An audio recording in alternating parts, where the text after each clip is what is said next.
Hey Mega Moms, Jessica Hensley here with Real Estate Mega Moms, where we help moms create a life and a business that they love. And I have Stephanie Stockberger with me. And we are going to continue our series about the fourth quarter review. We've already talked about different things that you should review in your business, like your finances, your calendar, and just your business in general. We talked about brokerage last time. And so on this episode, we want to talk about how do you know if, as you're reviewing your numbers, if you should maybe make a change, whether that be going solo, maybe you're leaving a team, so you're going to go solo, or maybe you need to join a team, or maybe you need to hire an assistant. So we're going to talk about those options, and it's going to be a good conversation.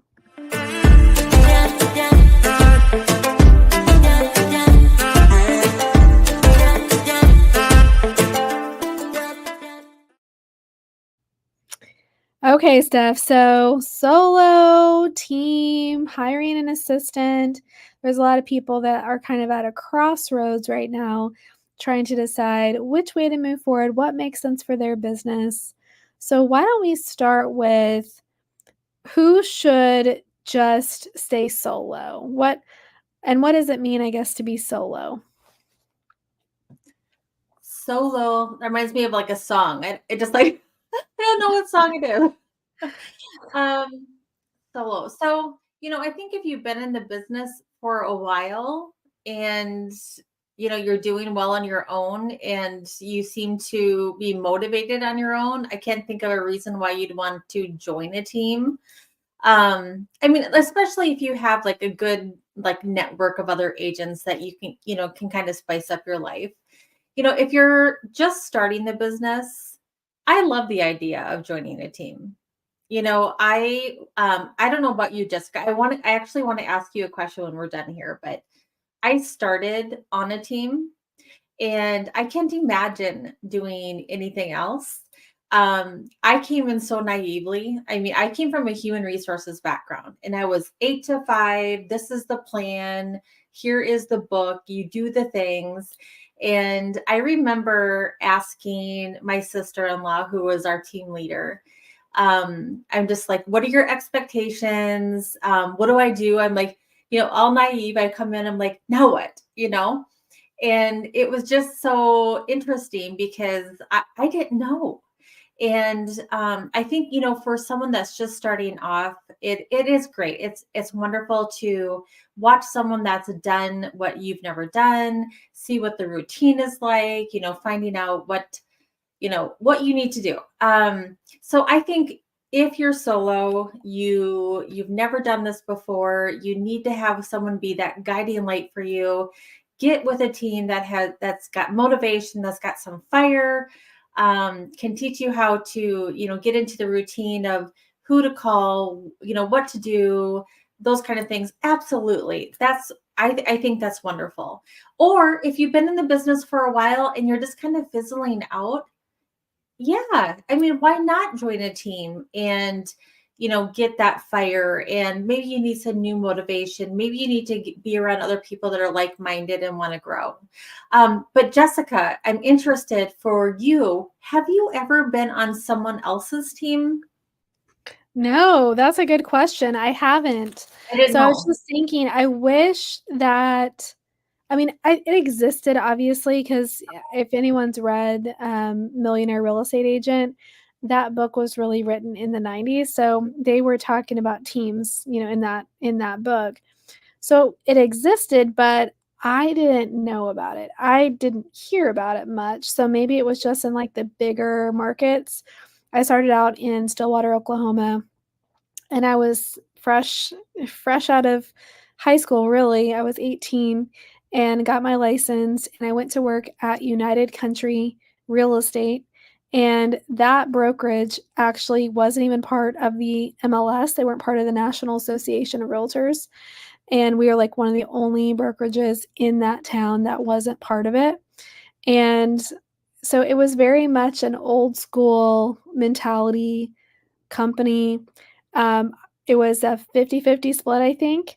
And I just came in as an agent. And I guess in some ways, maybe the broker treated us a little bit like a team, like, she would have us help.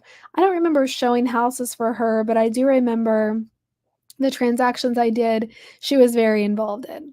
You know, she helped with writing them, she helped with, she even went to, like, closings with me. She in hindsight, she was probably, in a way, trying to make sure she was the face of those I mean, I don't think she had a bad intention by any means, but, you know, she probably got that repeat referral business from those transactions later. So, anyway, so maybe it was sort of like a team, but, nope, I was just a solo agent. I didn't know any better, and I just kind of did what I could do. I tried to listen. They had some training. They did some for sell by owner classes, and so I did call for sell by owners. That was a big pillar of my business. I would intentionally, when I was trying to look for business, I would call for sell by owners, and then I did have a sphere, so they would do business with me. But yeah, I wish now that I'm on the other side of that and I'm a team leader or have been a team leader and I have brand new agents helping me on my team, I can see how they're really being set up for success. So maybe that's what we should talk about, Steph. Maybe we should actually say or discuss what are all the pros of being a member of the team, of a team, and what should somebody look for if they're going to be joining a team, and like maybe and when doesn't it make sense? So what are some pros, would you say? Oh, I would definitely say, being able to just tap into someone with knowledge of, been there before, has done that before. I just remember, being able to trust someone to lead the way. Yeah. When I joined a team, and also, I think I've been in most of the positions. So I was on a team, I was a solo agent. I had a team. I had one member, just an assistant, and I had several agents on my team. And now I'm a family team. So I've had quite a few different structures. So I would say, having, joining a team, I would say being able to kind of just tap into those systems that they have, which what is a magic system? I think is just the things that you do on a daily basis and being able to write it down on a some type of paper or computer system or those kind of things. Just what they do on a daily basis that helps you makes you successful. And then also just being able to be around like-minded people, on a daily basis and being able to run things past them and be able to communicate back and forth. I remember again when I was just brand new, just being able to talk to someone and being able to just run things past them. Also being able to, I started with absolutely, of course, no listings. And my sister-in-law was a heavy listing agent and still is. She's an absolutely wonderful listing agent. And being able to do open houses for her. I remember being able to sign up for, I would ask for a lot of open houses every weekend. And so if you sign up for a team that has listings, there was opportunities that way. And I would have never had those opportunities otherwise. So that got me business because I was able to do those open houses, and that's where I picked up my buyers. Now I know it's a lot different these days where maybe you're not picking up as many, maybe you are, but I was able to pick up buyers that way. So I would say those are some big ones. Is Yeah. opportunities are there. And you have to actually be able to do the work. I mean, I don't know of a lot of teams that are just going to hand you business unless there's a huge, a split that's bigger. But you have to ask for the opportunities. You have to be able to do the work and those kind of things. But those were the big advantages of when I started, is just having her, asking her for the opportunities to do work, her open houses and those kind of things. That was huge. Yeah. So I don't know, what do you think? Yeah. Yeah, I totally agree with that, and I think that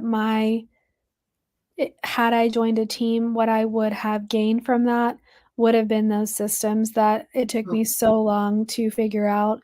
It always felt very elusive to me whenever we opened the brokerage in 2015, I Mhm. remember just thinking, all right, there has to be a system out there. There has to be like a method to this. And I would try and try and try to figure it out, but I never could crack the code until, I mean, it was just trial and error, really. I mean, we finally started putting some things into place.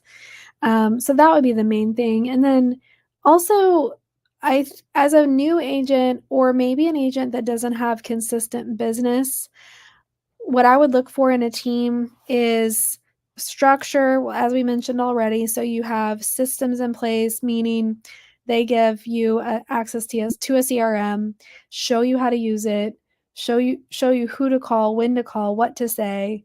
Maybe they do like script practice or role playing, give you some ideas to build up your confidence of what to say in a listing appointment, what to say in a buyer consultation, what to say on the phone when you're trying to book an appointment. All of those things can be covered on your team. Now, brokerages do cover that too. I'm not saying that you can't get some of that training from your brokerage. I know with Keller Williams, they have like command and they have classes you can go to. But I think that smaller atmosphere with a team leader, they really are a little bit more invested in you most of the time. Some other things I would look for is opportunities. So if they're going to tell you, we're not giving you leads, we're only going to show you how to fish for your own business, then the split should reflect that. You shouldn't be paying 50%.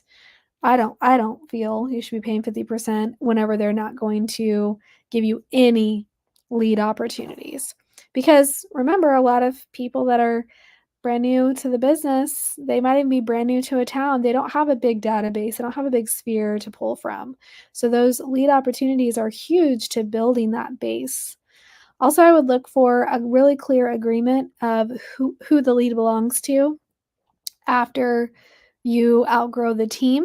And again, we're talking about the traditional team model. If you've followed us for a while, we do promote the micro team model, which means that all leads pretty much belong to the team leader.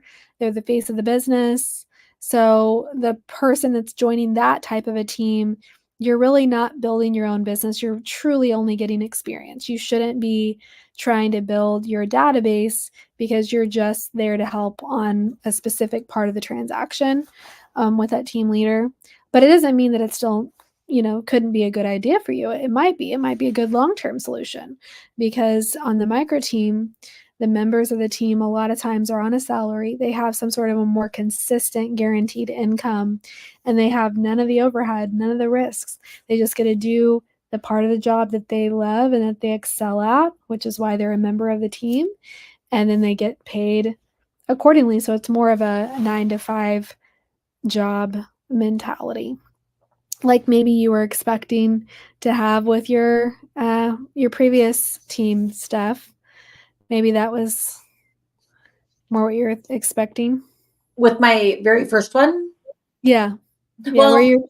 Yeah, yeah, I wasn't expecting that at all, but I mean, like coming from a salary job into another one, I knew that it was going to be just commissions, but I mean, I think my mentality was kind of like job wise, task wise. I was like, okay, now I do A, B, C, D, like that's just kind of how I mentality wise was like, you do this task and then you get this outcome, right? And it took a yeah, lot of mind shift to get into the real estate world. But um yeah, so like you were mentioning the micro team, my boys are both on salaries, so that's kind of how we have it set up. And Jacob got out of real estate or got out of college, and he is on my team, and he kind of got that benefit of he had no real estate knowledge except for being in the back seat of my car for his entire life, and seeing everything. But he went on, listing appointments with me,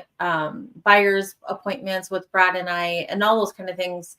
And he got to see that's part of being on a team. You get that knowledge where I think if you go to a broker, they'll probably set you up with a mentor and you'll do those couple of times. But, being on a team, I think you get to actually have that one-on-one help to another level, I think. And that's what I Yeah. got when I first started with a team as well, is it's just another level of help. So if you do need that and you're a solo agent, you're just starting off, that is the benefit. And I think maybe there's a little more cost to that, or there can be. And I think there's so many different structures and pay structures out there, but that is what one benefit, I think. Yeah. So, what I would recommend is maybe doing a comparison between what the team is offering and what your solo option would be, especially if you're on that like cusp. So, if you're closing 2 or 3 a month and maybe your motivation is, I just don't want to do things by myself anymore, it may not make sense to give up a large portion of your commission to a team leader.